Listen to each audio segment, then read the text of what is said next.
I'm really excited about that because we're looking to do more of these to add value to our VIP plans. As you guys who have your wellness plans know, you get priority scheduling. If your pet's sick, we're going to see you.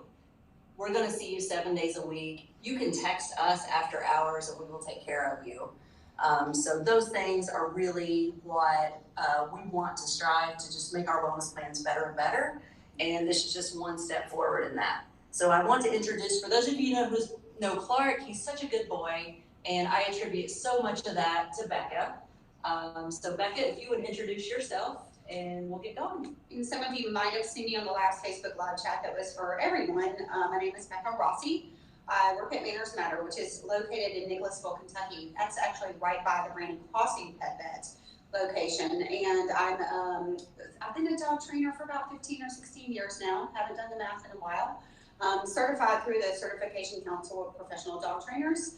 My big emphasis are just happy, healthy pets, kind of like PetVet's emphasis as well. And then I've had a lot of work with helping people with some behavior modification, and one of the areas that I really love to work in, talk about, and help people with is therapy dogs, which Clark is one, Heidi has served as one, and actually today I just did a test on a really cute little dog from Lexington Humane Society that made the cut to I think, become certified very soon.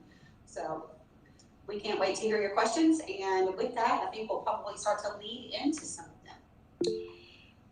What are some proven techniques to help my puppy learn how to walk on a leash? He gets stubborn and plops himself down to refuse not to go for a walk. So that's a really good question. I work a lot with puppies, and they will often do the same thing, and it's actually not even because your puppy is being stubborn. It's often simply because they've only been on this planet for a short amount of time and they don't know what to do. So asking them to go out into the world and take this big walk and try to process all of the different stimuli that's going on around them can be a little much. So in our puppy classes at Manners Matter, when I work with the puppies that I do outside of that job, I make sure that I expose them slowly. We actually start leash walking right on the property, and I encourage my clients to start right inside their home and work their way into their backyard and then their side yard and then their front yard before they even attempt to go down the sidewalk, because we're really asking them to do a lot of things all at once that their tiny little brains just can't handle. So cut your puppy a break and work a little bit harder right around your house and get that confidence up. I'd like to add just a little bit from the veterinary point of view. Before you leave your yard, make sure that your puppy had all of their parvo vaccines specifically, and is cleared by your veterinarian to do so. Absolutely. My 6-month-old Norwegian Elkhound barks at nothing on walks and lies in the middle of the walk. Is he just tired? Absolutely, he could be. And this kind of, can circle back to what I said about puppies. 6 months old dogs are right in the middle of a fear period sometimes. That could be something popping up. If they normally walked okay before and they're starting to put the brakes on and hesitate, there might be something in the environment that is a little overwhelming to them. So typically during those fear periods, which puppies have 4 distinct ones before they hit social maturity, we tell people to take a step back and kind of go back to kindergarten and rework, some of the basics that you started when they were a little bit younger. Another thing too is they could be achy. They could have growing pains. You could have pushed them just a little bit too far. And I've definitely made that mistake with puppies in the past. And then I'm trying to lug a very heavy puppy back to the car. So you may need to be gauging a lot of things. The temperature, how your puppy is feeling that day. Have they been more tired? Have they been more sleepy? If so, a longer walk probably isn't appropriate. And there's plenty of other enrichment activities that you can do that might be more appropriate at that time. What is it? I would love to ask just a follow-up question because Clark didn't go through, his fear periods were very short, hardly noticeable, but Chad, they hit him hard. Could you just really quickly just say what ages the fear periods are and what those look like? Typically, and this is, a generalization, typically there's one about 8 to 10 weeks old. So often right around the time we bring puppy home, which is why both, good trainers and your vets tell people don't do too much too fast with your puppy. Another one can be somewhere in the 4 to 6 6-ish month mark. I say ish because all dogs are different. Some dogs can have one about the 8 to 10 month old mark. And then some dogs will have one right around a year, or for some of our larger breeds, even after a year old. I know my Great Dane hit a fair period after I brought her home. She came to me as a 10-month-old dog, and I think she hit her last one about 16 months old. So that is something to consider. If all of a sudden your puppy has a behavior change, rule out anything wrong medically, and look at it, holistically from, medical, behavioral, what's going on around them, what their day has been like, what their week has been like, and just be very conscientious that you're not, again, trying to push them into something they're not ready for. What is the best way to potty train? Oh, this is a good one. And you guys are going to wish that I was going to tell you about the magic wand or the magic pill that you can get from PetVet. It is supervision, absolute supervision. And I noticed had a few questions about potty training. So this might kind of cover some of those questions that I noticed earlier. But if your puppy is out of sight, or even your older dog who's not yet fully trustworthy is out of sight, then you just might want to make sure that you are managing properly. I can even tell you, I brought home a 4-year-old dog once, and he squatted right in front of me in my living room in front of our TV. So that told me that I gave him a little too much freedom in those first few days. So I actually clipped him on the leash and kept him on my belt loop for about a week and a half to 2 weeks so that he could learn the routine in my home. With a younger puppy, you're dealing with a bladder and bowels that are immature. So you are waiting for some of that to catch up from a physical standpoint. But you also have to take them out with great frequency. You have to praise them, bring the treats outside with you so that as soon as they're finished squatting, you can reinforce them and make it a really good yummy treat. Maybe it's only specifically for potty training. That same concept can be true for your rescue dog. You bring home that 1-year-old, 2-year-old, 3-year-old rescue dog, and you realize that they're not potty trained to your home. Even if the foster parents said they were potty trained, they read that in their file. You want to treat them as if they're an 8 to 10-week-old puppy and literally start from scratch because they're in an entire new environment. They are starting from scratch. And if you're seeing excessive amounts of urination especially, but even with diarrhea, loose stools, that is when you absolutely need to see your vet. Andrea and I talked ad nauseum about how often we see UTIs in dogs. So there's definitely things that you should be ruling out with your veterinarian if you're seeing some big issues going on there. And stress is a big component of UTIs and diarrhea too, especially in our older dogs, especially in rescue dogs. So they can often need a little bit of help there. This is not what stress looks like. or Jack. The breeder litter trained our puppy, and now we can't get him to go potty outside. How can we retrain him? You're going to bring some litter outside with you. Puppies get really attracted to the texture underfoot. That becomes a signal to them to go potty. And I think it's excellent when breeders are taking those steps to teach your dogs, your puppies, where to eliminate and to do it away from where they sleep and eat and rest and play. But when the puppies are used to whatever that texture is underfoot and they all of a sudden don't have it, it's almost like there's a cue missing for them to go potty. So sometimes people bring the whole box out and start to kind of wean it off. Sometimes people bring a scoop enough out that they can feel it underfoot and gradually shrink that amount over time. But you're going to want to really give your puppy something to be somewhat familiar to what they are already used to when you bring them home. And again, it's all about reinforcement too. So if your management is in place and your puppy goes potty in the right spot, you be that crazy person outside singing the potty song and doing the potty dance and giving your puppy some yummy treats for that because it's a big deal. I always tell clients, act like they won a lottery. Absolutely. It's a big deal. It's a big deal. How do you train a deaf puppy or older dog? How do you manage a deaf dog's separation anxiety? So this is kind of, this is a 2-part question for sure. The first part of this, how to train a deaf dog, actually isn't overly, different than how you train a hearing dog because dogs really do feed off of our body language and they can learn hand signals. They can learn, that this signal means sit and that signal means down. They can learn that thumbs up means that they did the right thing. So those things are pretty intact with what you would do for a hearing dog, even to the point where you can say the cue. Can they hear it? No.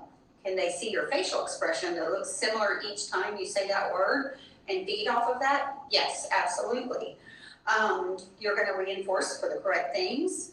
And then you're going to take some good precautions with management, with, teaching them some things like how to wake them up if they're asleep so that you don't overly startle them. There's great resources out there. I know Deaf Dogs Rock is one that's been around for a long time. If you just Google that term, you'll get a great website with some good information on there. The separation anxiety part is a little too complex for this particular chat. That is something you really want to be addressing with your veterinarians and with a good ethical trainer, sometimes perhaps even in veterinary behaviors if we need that extra set of hands on the dogs. But that is something that is a little out of the scope of this general topic because it's bordering on some pretty serious behavior modification. And, I would definitely recommend that you reach out to some really, your ethical trainer through the Certification Council for Professional Dog Trainers is one great resource for you to find them. The Association of Professional Dog Trainers is another great resource. How do I help my dog not be so stressed in a car? So, first talk to your vet. I was like, please first. So many stressed dogs are just car sick. Even if they don't throw up, they're nauseous. And that creates then this cycle of anxiety. So I definitely recommend if you are seeing that in your pet, talk to your veterinarian, do a trial of anti-nausea medications because that can really make the difference. And then if you've ruled that out. Yes, there's definitely been research that pinpoints a lot of this anxiety and stress in cars to motion sickness. And they don't always vomit. They don't always drool. Sometimes it is just they're quivering and shaking and putting the brakes on to get in the car. But again, this is going to be something where you're going to have to take it pretty slow. Even with the meds on board, you're still going to have to get them over that hump of, oh my gosh, am I going to get sick again? Am I going to feel bad again? Sometimes we recommend people literally go sit in the driveway in their car with their dog and let their dog chew a yummy bone. Maybe turning the car on and gradually working up to moving the car out of the driveway around the block. Sometimes you do have even some trauma to get over. We've definitely seen clients in the past, but at where I work now, where perhaps the car was rear-ended or something like that happened, and the dog had a pretty bad association with it. So, if those are some things that you're dealing with, that's when you're going to want to work with your trainer on good classic counter conditioning and desensitization, but also your vet because they might need anxiety meds on top of anything else. So. How do I get my dog to allow me to pick him up? Well, I think the first question we need to I want to see you pick up Heidi right now. No. I think the first question you need to ask yourself is, do you need to be picking your dog up? I know with some smaller dogs, absolutely there's times where we need to scoop them up. Maybe pavement is hot. Maybe, there's something going on that's a safety issue. But on the whole, the first thing you should ask yourself is, does my dog absolutely need to be picked up right now? If the answer is no in that moment, please don't try to push it. That doesn't mean you don't need to counter condition and desensitize your dog to that, but it does mean that you need to be conscientious of their personal space, especially with these smaller dogs. There are so many people who have a habit of just carting them around like this, and they never get to see the world from their perspective. So you need to honor your dog, no matter how big or small. I don't even have a small one here for me to point at. And you need to work on them being able to walk confidently at your side. However, being able to pick your dog up does fall under the handling category. And you do need to make sure that your dog understands that your hands are safe coming towards them.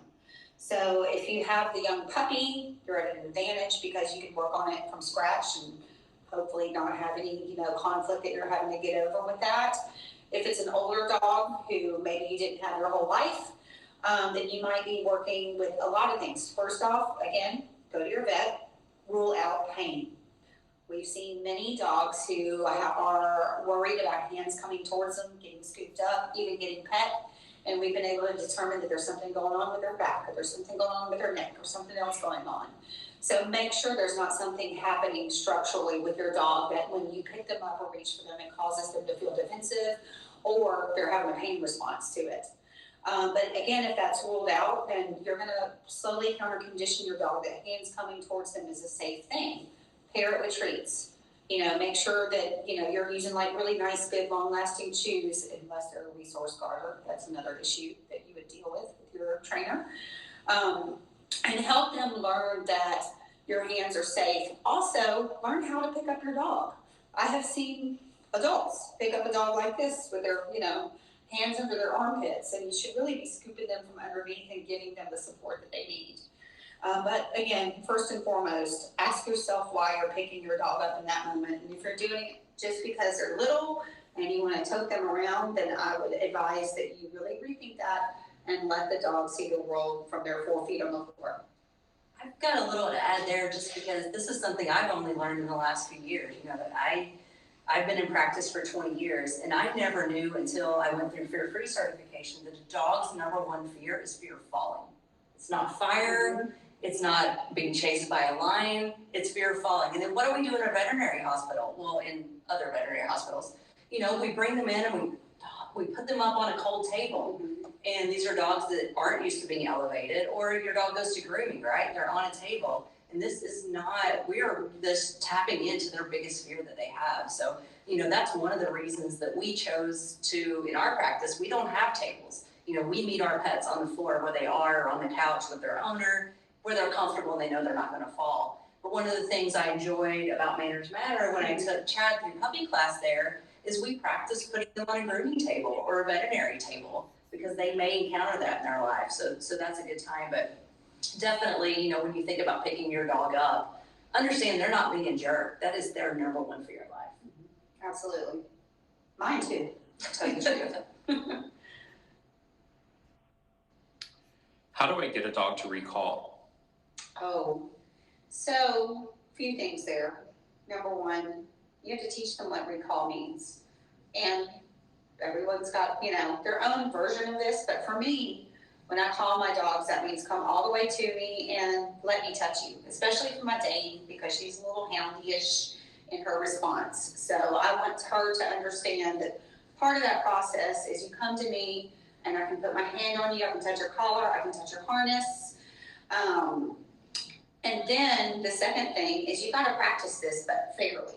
You have to practice with them in an area with little to no distractions at first, and gradually push that criteria for where you practice. And when you decide to practice somewhere beside your home or your fenced yard, use a long line. Have them on a 15 or 20-foot lead. Those are readily available on Amazon, Chewy, all kinds of resources for getting a long line that you can use and then be safe still and connected to you. But you can practice in these areas where it is safe for you to practice. Another big point about come and call is you want to always reinforce your dog when they come to you. Always. 100% of the time. And that might feel counterproductive sometimes. Let's say your dog slipped out the front door, you're chasing your dog in your robe. Sounds familiar. Yeah. We've all been there. All of us have been there. It's snowy, you're having to run uphill both ways to catch up to your dog, or your dog finally stops and returns to you. You praise them. Because a dog is not going to make an association with a consequence, whether it's good or bad, with what they were doing right before or right as that happened. So if you lose your cool, and you admonish your dog, yell at your dog, punish your dog in some way, their translation of that is going to be that coming to you means punishment. And that is the polar opposite of what we want it to mean. So even if you have to grin and bear it, you want to praise your dog and let them know that stopping and making a U-turn towards you in that moment was the correct thing to do. Rewarded behavior continues. That's the whole point of positive reinforcement training, is we want to increase the amount of times that your dog will perform a behavior. So if you do something that your dog finds punishing, and it may not be yelling at them, it might be that the only time you ever really call your dog is they're in the backyard taking a sun bath. You got to be at work in 4 minutes. and you're calling them in to toss them in their crate. Well, they're going to associate coming inside with their sun bath being discontinued, or play, or sniffing, or whatever they were doing outside. Or let's say you have to do something like give your dog eardrops, and they don't really like it. And you call them and you say, "Come here, boy," and then you drop eardrops in their ear and have to hold them steady for that. They are not going to see that as reinforcing as they would as if you played with them, praised them, had a little party, gave them treats. So really, really make sure that you are putting the right amount of money into their saving box into their savings account for come and call, because you want that to be the best thing that they can possibly do. It's life-saving for sure. It is. I mean, I've witnessed so many hit by cars in my career, but other things, kicked by cow. I once saw a dog that had been hit by a train. I mean, this will save your dog's life. So if you're going to put training efforts in, this is one of the most important ones you can do. Yeah. Just could you also speak? I mean, training recall on a golden retriever versus a black and tan coonhound can be very different. Very different. You got to find what motivates your dog. You got to be realistic about your dog. So if you want that dog that can follow you off leash on the back 40 in your house, where there's been raccoons walking through and possums scurrying through, and all these scent ladens, that your scent hounds are not necessarily going to be the ones that are just frolicking in the field with you and not wanting to chase the scent. My Dane does not get the same kind of off-leash time in safe areas as Heidi does or my German Shepherd does. So you do have to be realistic about your dogs. What is their genetic code telling them to do? Are they the kind of dogs that are bred to be in a field and retrieve something and return it to you? Or are they the kind of dogs that are bred to chase, hunt, have high prey drive, be a husky? They're probably one of the types of dogs. Huskies and husky mixes are often, when I pick up a stray dog, it's been a clever husky who found his way out of a fence, or maybe they weren't even fenced at all to begin with. So do be realistic about your individual dog and work at their level, but also manage at your level. If you think you can turn your dog loose and just work with them, and that you're just going to hope that things go okay for you, it may not happen. I'm a huge fan of using long lines. I also am a big believer in the leash law. So, if you think that you want to go and do all this magical off-leash training so that your beagle can follow you around the sidewalks of downtown Lexington, then number one, you're breaking the law. And number two, that trainer is also helping you break the law. So be realistic about what your expectations are and what is safe and appropriate for your environment. Any tips for a dog who gets mouthy when excited? He's a golden, so I know part of the breed is to explore with his mouth. I just don't want him to accidentally injure someone. That's a really good question, and we've all definitely, been through it with dogs at varying levels, as far as their age is concerned. You can expect a young puppy to be pretty mouthy because they just don't understand what to do with their mouth. You're hoping to move beyond that in adolescence and adulthood, but sometimes I work with dogs who didn't get the right interactions at the right age, or maybe it was encouraged, like a certain German Shepherd I live with. And so, you have to do your best to make sure that mouthing you is not reinforcing. So when I first adopted my Shepherd, he was almost 2, so still kind of young in Shepherd brain, but he would still get a little mouthy like a puppy would. He just had the mouth of a big bad wolf. So every time he would put his mouth on me, everything ended. Just had an old English, you don't walk on the door. So everything, play, interaction, everything stopped. And I would either get up and walk out of the room, or I would, put him out of the room, and I would teach him that mouthing me meant nothing fun happened after that. Then, of course, I gave him a good, healthy outlet for things to do with his mouth. That's where our toys came into play, fetch came into play. I needed to give him that outlet for his strong desire to use his mouth. And it panned out. He actually had a pretty good dog diving career like that one. And this one that started. She's not a dog diver. We're not even going to talk about that. My puppy thinks she's the alpha dog. How do I correct this? The great news that I have for you, this is going to help you rest your head really easy tonight, is alpha does not exist in domesticated dogs the way we once thought. You have to think about behavior as a science. And the science of behaviorism definitely changes over time. And what we once thought to be true about wolves and dogs has been debunked. So rest your weary little head. You do not have to be a mythical creature with your dog. Do you need to be a good leader for your dog? Absolutely. But I want you to think about that in a way that isn't, you thinking you have to dominate and lord over and be, just this, kind of drill sergeant for your dog. What is definitely more appropriate and what is a lot better for you and your dog is to learn what is it that's driving your dog to be what you're calling dominant in that opinion. Are they being a little fishy? Are they, trying to, run out the door in front of you? Are they not coming when called? Are they blowing you off and, to play with their friends instead of coming to you? Those are simple training issues. And when those kinds of things pop up, that tells you that you need to work harder in some areas, and you need to, pay a little more attention to what those areas are and focus on them. If your dog walks really good on a leash, but, bolts out the door in front of you, then all you gotta do is work on leash manners, or door manners, I should say. If your dog pulls on leash, it's not because they're being dominant. It is simply because you haven't taught them the magic of loose leash walking.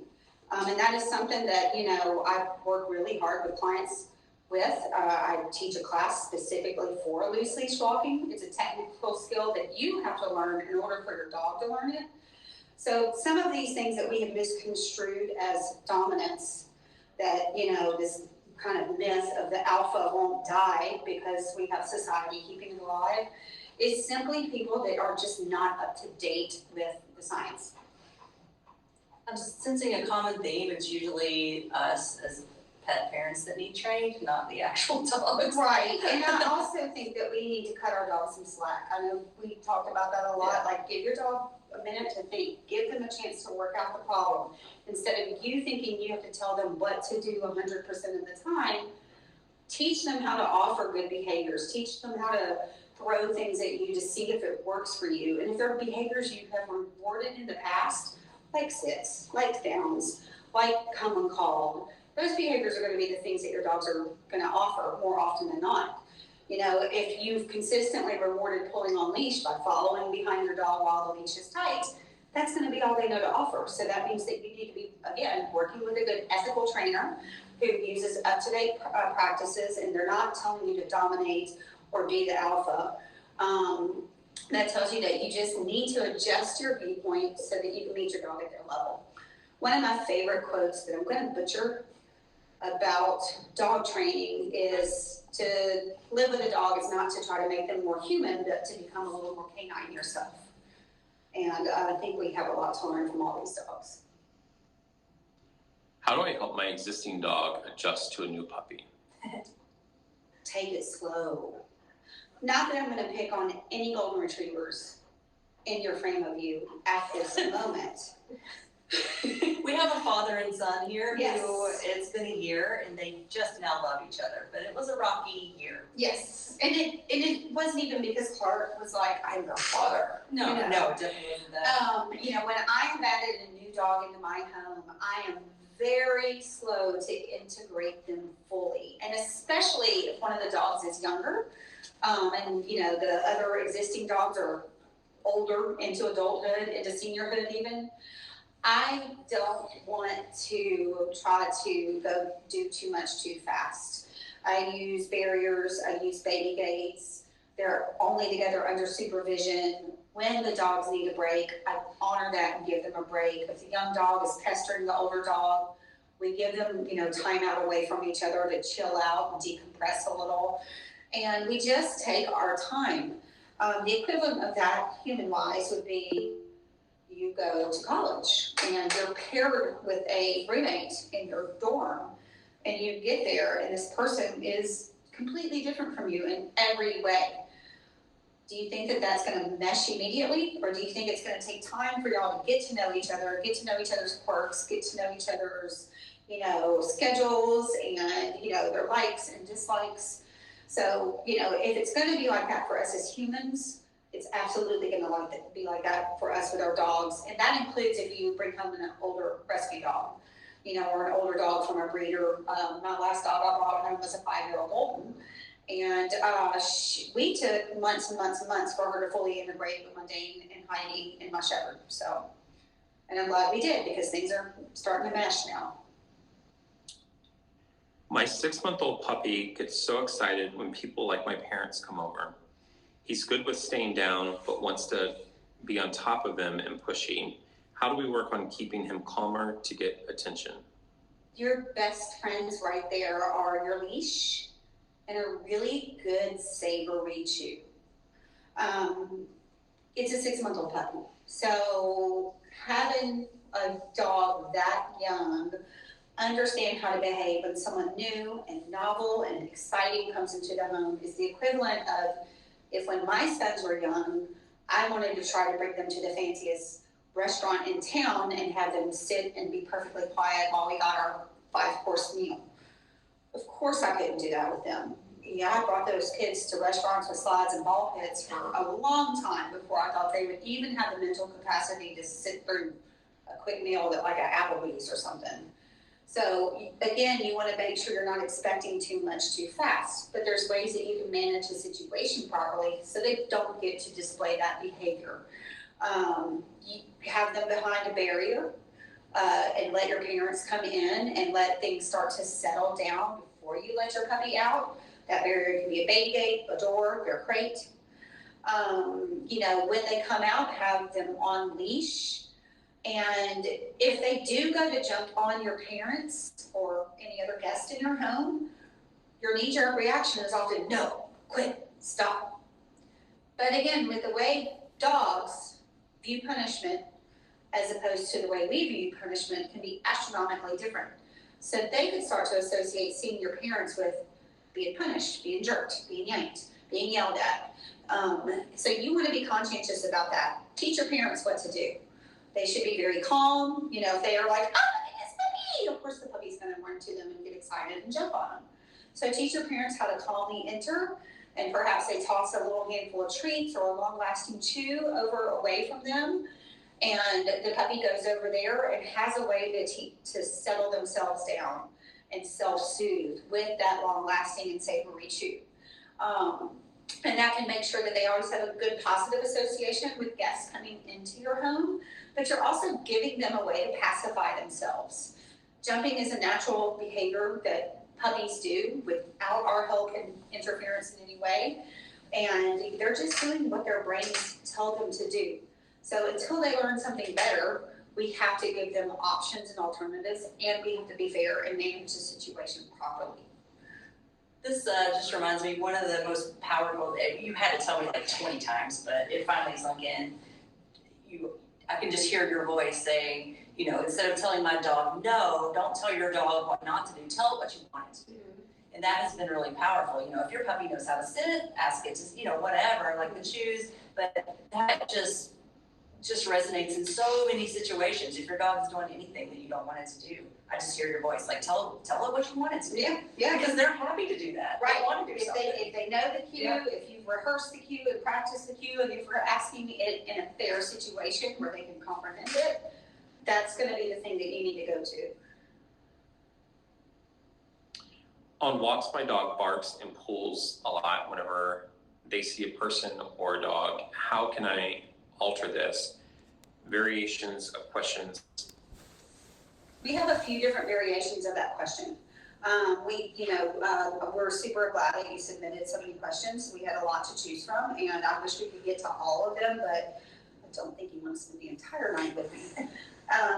But there was several questions in a row where it was about barking at people or having reactive type, responses when they see people, see dogs, and whether it's on the walk or not. What that all boils down to is learning the art of good counter conditioning and desensitization. First off, why are they barking? Is it because they're scared? Is it because they're super exuberant and they want to yell hello? Is it something else?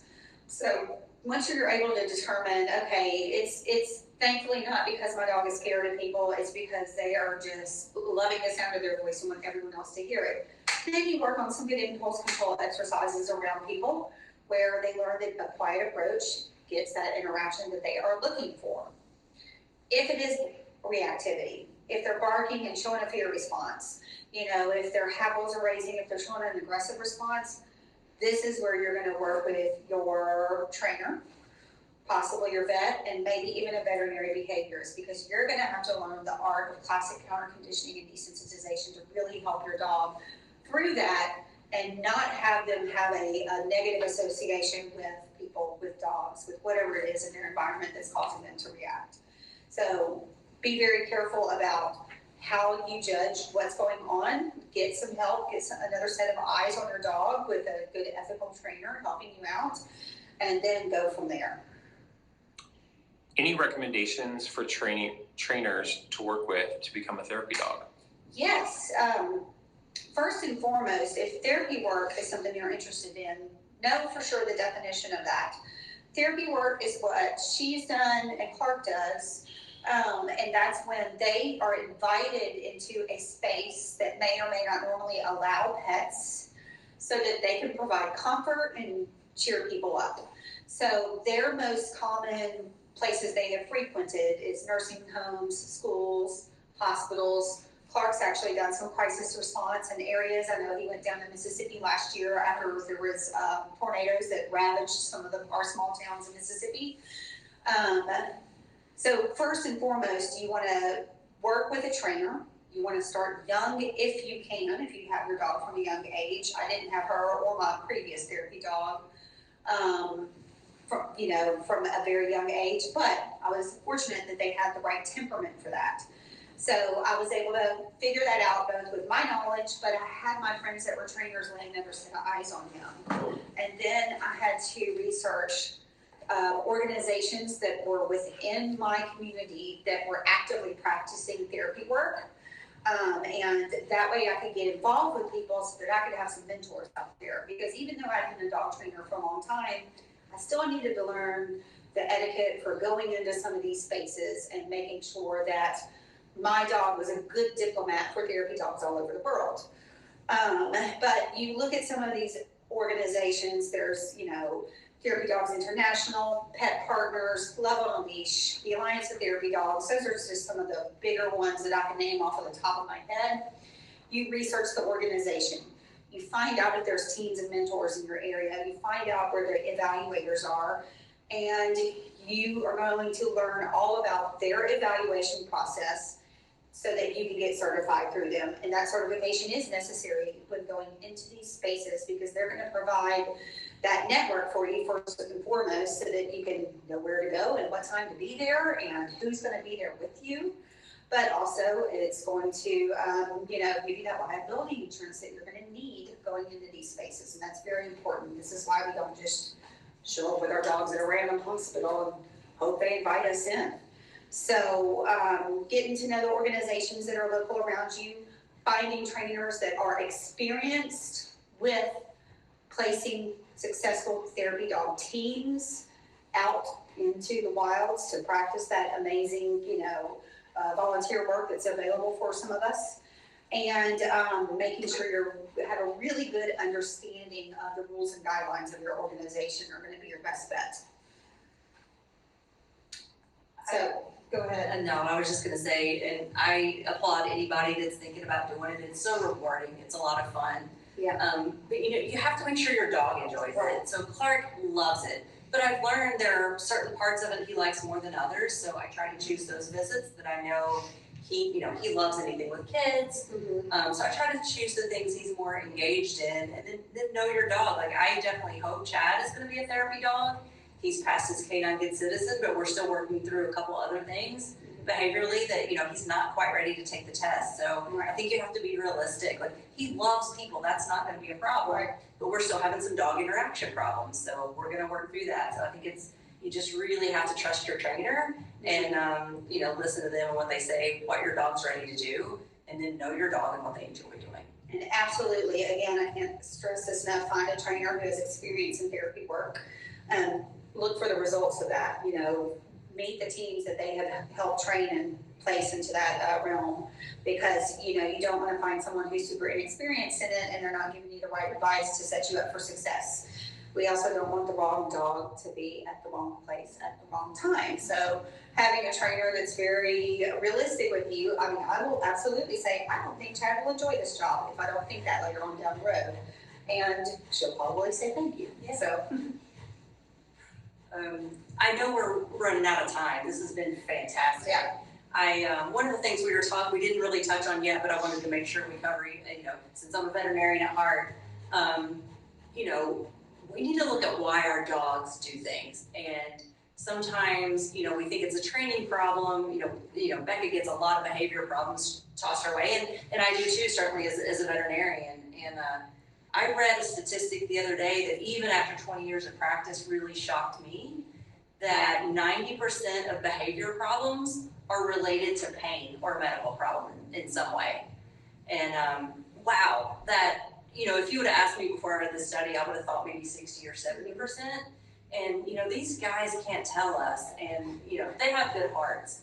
So definitely talk to your veterinarian if your dog, especially if behavior has changed, or if it's a new dog to you. But if there's a behavior that you don't like, definitely make sure there's not a pain. Sometimes just, some baseline medical workup or a trial of some pain medications, especially in an older pet, can make a world of difference. Absolutely. And then allow the training to set in. And if your trainer sends you to your vet, there's a reason. We've seen lameness. We've seen that they were kind of grumpy on the way laying down or standing up. Sometimes we can spot things that aren't easy for you to spot. We can be pretty objective about it and say, please go visit your vet and get a comprehensive evaluation done. And I just love, working together with a great trainer. It's a wonderful partnership, and it helps keeps, we love these guys. We want them to be the best little citizens in our families that we can be, and it takes a healthy body and a healthy mind. Yeah, and the brain is an organ. Where that partnership is wonderful. It's been fun. Yeah, awesome. I can't wait to talk to you guys again some more. I have one last ask. This has been a blast. We want to do more of these for our VIP Wellness Plan members, so would love for you to reach out and submit topics that you would be interested in, either behaviorally, medically. What are the things? We talked about separation anxiety. We can talk more about specific training areas that you're interested in, different medical areas if you're interested in nutrition or older pet care or geriatric care or rehab medicine, open to all that. So definitely reach out at what you would like these to look like. Thanks for joining us. Yeah, thank you very much. Y'all have a good night.